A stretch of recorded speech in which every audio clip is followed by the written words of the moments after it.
Hi, this is Jacob Nash with JNGL.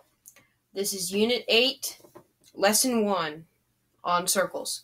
I hope that you have enjoyed these videos all this time, and this is the last unit, so hopefully I've helped you if you've been watching these videos. So, this is circles. So, you know what a circle is, obviously. I mean, it's just the round shape that pretty much is in different things that you can see. I mean, that's just simple. I mean, that's something you've probably known. But there are some features of it that you might need to know. Now, I do not think that I've gone over what the area is of a circle. You may need to look that one up on your own. That may be one thing that I left out. But I think I might have mentioned it in the last video, so hopefully. But let's see some of the features of a circle. So, sorry about that. There are two circles here. Let's focus on the first one first. So what is A? A is just the center of the circle. It's not really on the circle. The only things that are really on the circle are the ones that are on the outside, all the other points. So A is the center. So let's first look at what this red line could represent. That is called the diameter. And you probably already knew that. So diameter. Let me just put this thing here. So the diameter is just what goes across the circle and it runs in to the center point. That's what it has to do. It has to run into the center point.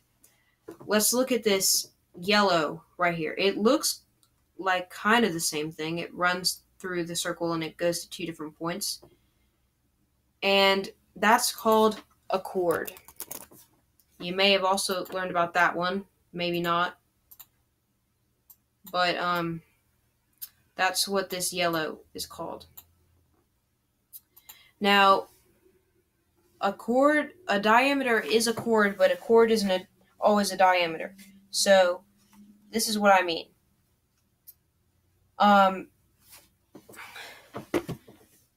The chord doesn't have to go through the center, but the diameter does. But the diameter is still a chord. That's the difference. And then let's look at this green. This kind of looks like a chord too, but the only difference is that it goes on from both sides. That is called a second. And it would be a second of this circle. And how you could talk about circles, we know how to talk about triangles and stuff, but you could just say this. A. Because the A is the center point, so that's what that is. And I don't know exactly if I'm spelling this right. I'm pretty sure I am. Okay. Don't know why that's so big and can't even see part of it. This may be how you spell it, maybe not. Sorry if I spelled it wrong.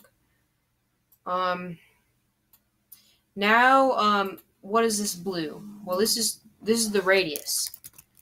You probably have heard that one before too. And if it's plural, it is it would be radii. Huh? No. Okay, sorry. Something is seriously wrong. When I tried to type I, it just made it dance. Okay, sorry about that. If it was radii, it would just have two I's. But the radius doesn't go all the way across. It's only half of it. That's what that blue is. So, two radii make a diameter. Now, what's this pink thing? It only touches one point. So, it's important to know with the second that it touches only and exactly 2 points of the circle. And this is called a tangent, and it only touches 1 point. That's just how it is. I have no clue what's wrong with this typer thing.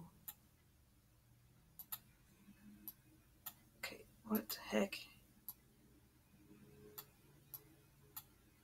Okay, I don't even know. I'll just have to type again. I have no clue why it typed all the way down there. All I can say about this website is that the people that made it need to do some fixes because it doesn't work that good. Some of the programs that I've used before I can't use anymore really.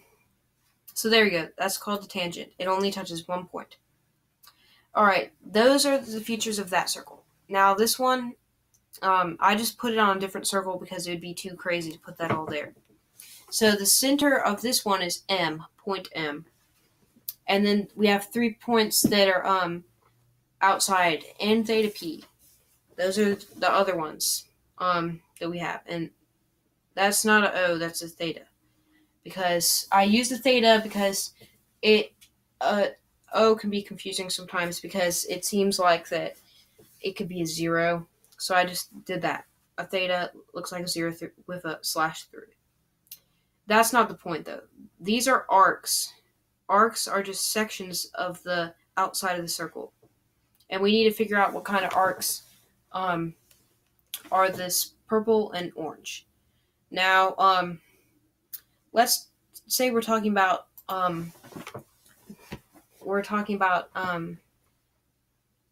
arc. So when we're talking about lines, actually, I mean segments, we would do that. So if it was NP, then we could say this. And we could do that if we wanted to have, if we're talking about a line. We can also do this if we're talking about segment sometimes, or this if we're talking about array. But when we're talking about arcs, we do that. So let's talk about arc theta. N theta. So there's 2 arcs for it, and we have to figure out which one we're talking about. When there's 2 letters, we're talking about the minor arc. Minor arc.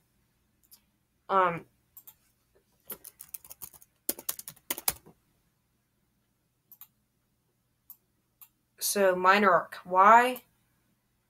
Well, another way you could get from N to theta is going all the way around that way. But that would be called the major arc. And how you know whether you're talking about the minor or major arc, I'll say in a minute. Let me just get this text on here. So, here's how you can tell the difference. If I was talking about arc N theta P, nothop. I don't know if that's how you would say that. If you're like saying it in the actual words, nothop, no, yes. I don't know. I don't know Greek. But anyways, sorry about that scream. I don't know who in the world that was. That's the major, that's the minor. That's the difference. If you're saying 3 letters, that means you're talking about the major one. Just 2, minor. That is all you need to know about the circle basics and parts of it. Thank you for watching.